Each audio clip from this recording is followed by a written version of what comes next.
السلام علیکم دوستوں، میرا نام ہے محمد یوسف۔ آپ میرا یوٹیوب چینل دیکھ رہے ہیں ہنجرا آفیشل۔ دوستوں، آج ہم بات کریں گے سکھی پنجابی اور گور مکھی رسم الخط کے بارے میں۔ آگے بڑھنے سے پہلے گزارش ہے کہ آپ ہمارے چینل کو سبسکرائب کر دیں تاکہ ہماری ہر نئے آنے والی ویڈیو کا نوٹیفیکیشن آپ کو ملتا رہے۔ تو دوستوں، چلتے ہیں اپنی ویڈیو کی طرف۔ مسلمانوں نے پنجابی زبان کے لیے فارسی رسم الخط اختیار کیا، جبکہ سکھوں نے گور مکھی رسم الخط کو اپنایا۔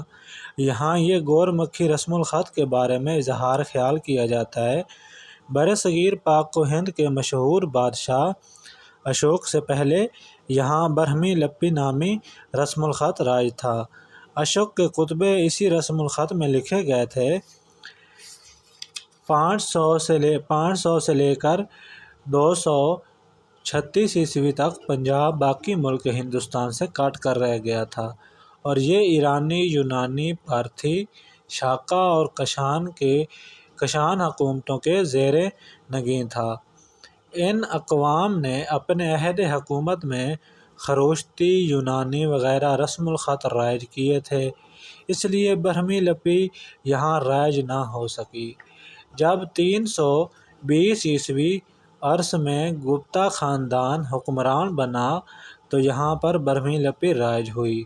اس دور میں یہ دو خطوں میں بٹ کر رہ گئی، ایک شمالی ہندوستان میں اور دوسری جنوبی ہندوستان میں۔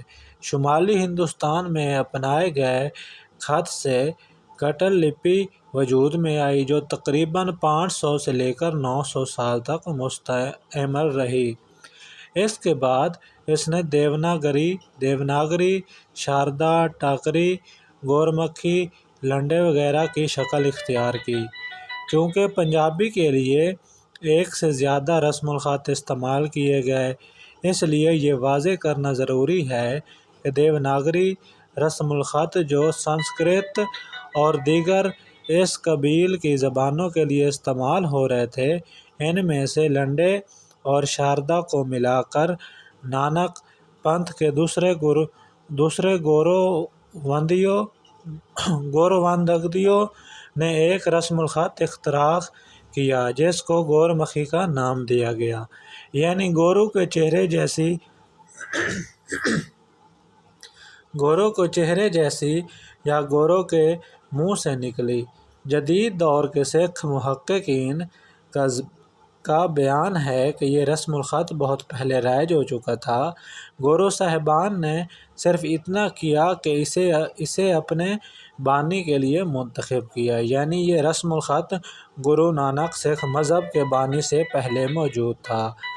گرو نانک کی زبان موجودہ پنجابی کے بہت حد قریب ہے، اور اس میں 40% الفاظ عربی، فارسی اور ترکی سے لیے گئے ہیں۔ سید عبداللہ ادبیات فارسی میں ہندوؤں کا حصہ ضمیمہ، اگرچہ پنجابی کا خاصا بڑا ذخیرہ گور مکھی رسم الخط میں بھی موجود ہے، اور بھارتی پنجاب میں پنجابی اسی رسم الخط میں لکھی جا رہی ہے، مگر محققین کا خیال ہے، جن میں خود سکھ محققین بھی شامل ہیں، کہ پنجابی کے لیے عربی فارسی الخط، جس کو اب اردو رسم الخط بھی کہا جا سکتا ہے، یہی موضوع ہے۔ اکثر اوقات دیکھنے میں آیا ہے کہ گور مکھی کی تحریروں میں ہندی سنسکرت کی اتنی بھرمار ہوتی ہے کہ پنجابی زبان کا عالم فاضل بھی اس تحریر کا مطلب سمجھنے سے قاصر رہتا ہے۔ مشرقی پنجاب میں ہندی سنسکرت زدہ پنجابی کے خلاف تحریک شروع ہو چکی ہے۔ اس کی بنیاد 1967 عیسوی میں جلندھر میں رکھی گئی تھی، اور کئی کانفرنسیں ہو چکی ہیں۔ یہاں اس بات کا خیال ہے کہ گرنتھ صاحب گور مکھی میں مرتب ہوا تھا، اور بعد ازاں سکھوں کا سارا لٹریچر اسی میں لکھا گیا۔